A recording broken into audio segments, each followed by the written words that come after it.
இந்தியாவை வல்லரசு நாடாக உயர்த்தி கொண்டிருக்கின்ற பாரத பிரதமர் மரியாதைக்குரிய திரு நரேந்திர மோடிஜி அவர்களே, இன்னும் 2 மாதத்தில் தமிழ்நாட்டின் முதலமைச்சராக பொறுப்பேற்கின்ற நம் கூட்டணியின் தலைவர் முன்னாள் முதலமைச்சர் மரியாதைக்குரிய திரு எடப்பாடி பழனிசாமி அவர்களே, மேடையில் இருக்கின்ற அனைத்து கூட்டணி கட்சி தலைவர்களை வணங்கி இன்னும் 2 மாதத்தில் நாங்கள் எல்லோரும் ஒன்று சேர்ந்து தமிழ்நாட்டில் ஆட்சி மாற்றத்தை கொண்டு வருவோம் என்று வீர முழக்கத்துடன் வருகை தந்திருக்கின்ற லட்சோப லட்ச நம் கூட்டணி கட்சியின் நிர்வாகிகளே, தொண்டர்களே, ஊடக நண்பர்களே, உங்கள் அனைவருக்கும் என்னுடைய பணிவான வணக்கங்கள்.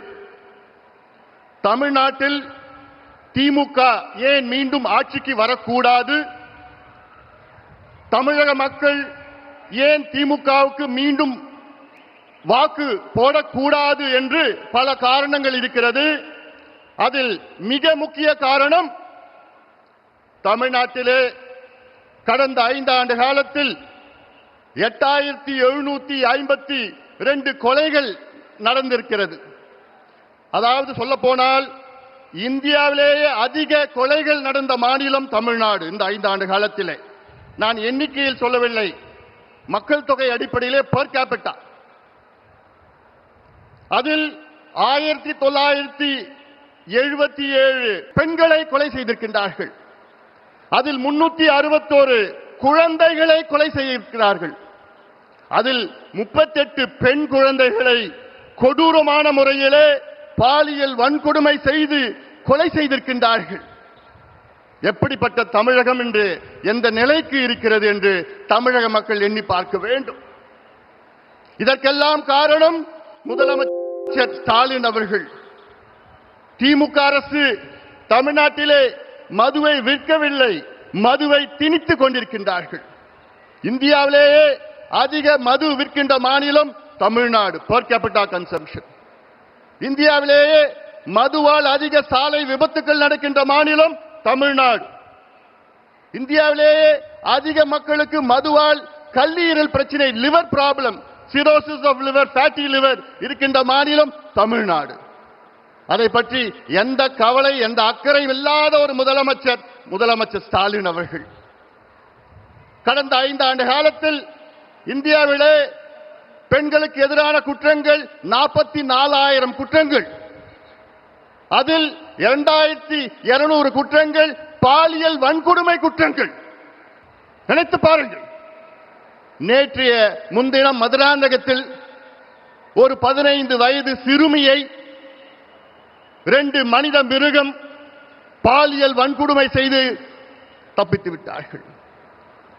4 வாரத்திற்கு முன்பு கிருஷ்ணகிரி மாவட்டத்தில் 2.5 வயது 2.5 year old child, 2.5 வயது குழந்தையை ஒரு மிருகம், அவன் திமுகவின் இளைஞர் சங்க பொறுப்பாளர் என்று சொல்கிறார்கள், பாலியல் வன்கொடுமை செய்து கொலை செய்திருக்கின்றார். 4 மாதத்திற்கு முன்பு கும்முடிப்பூண்டி பகுதியிலே ஆரப்பாக்கம் என்ற கிராமத்திலே 8 வயது குழந்தையை பாலியல் வன்கொடுமை செய்த ஒரு கொடூரன். அண்ணா யூனிவர்சிட்டி பெண்ணை பற்றி நமக்கு தெரியும். யார் அந்த சார் இன்னும் கண்டுபிடிக்கல. கோவை விமான நிலையத்திலே ஒரு பெண்ணை 3 கொடூரன் பாலியல் வன்கொடுமை செய்கின்ற மாநிலம் தமிழ்நாடு. வெட்கக்கேடு அதெல்லாம். தமிழ்நாடு வெட்கக்கேடு. அதற்காகத்தான் நான் சொல்கின்றேன். ஆனால் இவ்வளோ கொடுமைகள், பெண்களுக்கு எதிரான குற்றங்கள், பாலியல் வன்கொடுமை நடக்கின்ற நேரத்திலே சொல்வார்கள், அந்த காலத்திலே ரோம் எரிகின்ற நேரத்திலே அதனுடைய மன்னர் நீரோ பிடில் வாசித்தார் என்று. அதைத்தான் இன்று ஸ்டாலின் அவர்கள் செய்து கொண்டிருக்கின்றார்கள். இவ்வளவு பிரச்சனைகள் மத்தியிலே முதலமைச்சர் ஸ்டாலின் அவர்கள் அன்றாடம் ஒவ்வொரு விளம்பர சினிமாவில் நடித்துக் கொண்டிருக்கின்றார்கள். அன்றாடம் பார்த்திருக்கிறோம். விளம்பர காட்சிகளில் நடத்தி கொண்டிருக்கின்றார், அவ்வளவுதான். ஆனால் நான் கேட்கின்றேன், தமிழக மக்களே, ஒரு மருத்துவனாக நான் கேட்கின்றேன், 3 மகள்களை பெற்ற தந்தையாக நான் கேட்கின்றேன், தயவு செய்து இந்த கொடூரன் திமுக ஆட்சியை அகற்றுங்கள், அகற்றுங்கள். நான் தமிழ்நாட்டில் உள்ள அனைத்து பெண்களை கேட்கின்றேன், அனைத்து பெற்றோர்களை கேட்கின்றேன், அனைத்து மக்களை கேட்கின்றேன். போதும், இவர்கள் ஆண்டது போதும். நாசப்படுத்திக் கொண்டிருக்கின்றார்கள். ஒரு பக்கம் மது, மறுபக்கம் போதைப் பொருட்கள், ட்ரக்ஸ், நார்கோட்டிக்ஸ். கடந்த 5 ஆண்டு காலத்தில் மட்டும் தமிழ்நாட்டில் 22 லட்சம் கிலோ கஞ்சா வணிகம் செய்யப்பட்டிருக்கிறது. 22 லட்சம் கிலோ. அது மட்டுமல்ல, கஞ்சாவை போன்ற இன்னும் கொடூரமான மோசமான போதைப் பொருட்கள், காக்கேன், ஹெரோயின், அபின், எல்எஸ்டி, மித்தைலாம்பிட்டமின், ஃபென்டனைல் போன்ற மேற்கத்திய நாடில் விற்கின்ற அத்துணை போதைப் பொருட்களும் தமிழ்நாட்டில் நகரங்கள் மட்டுமல்ல கிராமத்திலே விற்றுக் கொண்டிருக்கின்றார்கள். வெட்கக்கேடியாகலாம். இவர்கள் மீண்டும் ஆட்சிக்கு வந்தால் தமிழ்நாடு முடிந்துவிடும். இந்த தலைமுறை இருக்காது.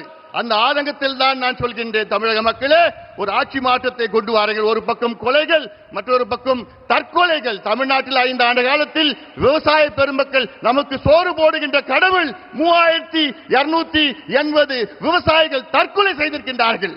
மன்னிக்க கூடாது, மன்னிக்க மாட்டார்கள் விவசாயிகள். தமிழ்நாட்டில் உள்ள அனைத்து விவசாய பெருமக்களே, உங்கள் பாதங்களை தொட்டு நான் கேட்கின்றேன், நீங்கள் திமுகவை அகற்றுங்கள், விரட்டி அடியுங்கள். அத்தனை விவசாய பெருமக்களும் நீங்கள் முடிவு செய்யுங்கள். நாங்கள் உங்களுக்கு நல்லது செய்வோம். மத்தியிலே நம் ஆட்சி, மாநிலத்திலே நம் ஆட்சி. நம் கூட்டணிக்கு வாக்களியுங்கள். நம்முடைய முதலமைச்சர், வருகால முதலமைச்சர் எடப்பாடி பழனிசாமி அவர்களை தமிழ்நாட்டின் முதலமைச்சராக, ஒரு விவசாயியை முதலமைச்சராக கொண்டு வாருங்கள், வாருங்கள் என்று உங்களை பணியோடு பாசத்தோடு கேட்டுக்கொள்கின்றேன். மண்ணை கொள்ளடிச்சாங்க, மலையை கொள்ளடிச்சாங்க, மரத்தை கொள்ளடிச்சாங்க, திருச்சியில கிட்னியையும் கொள்ளடிச்சிட்டு இருக்கிறாங்க. இந்த திமுக நீங்க மன்னிக்க கூடாது. தமிழக மக்களே, தயவு செய்து நான் கேட்கின்றேன், இந்த கொடூரமான மக்களுக்கு எதிரான, பெண்களுக்கு எதிரான, குழந்தைகளுக்கு எதிரான இந்த மோசமான கஞ்சா ஆட்சி, சாராய ஆட்சி, ஊழல் ஆட்சியை, திமுக ஆட்சியை அகற்றுங்கள், அகற்றுங்கள், அகற்றுங்கள். எங்கள் கூட்டணிக்கு வெற்றியை கொடுங்கள், வாய்ப்பை கொடுங்கள் என்று உங்களை பணியோடு பாசத்தோடு கேட்டுக்கொண்டு நன்றியோடு அமர்கின்றேன். வணக்கம்.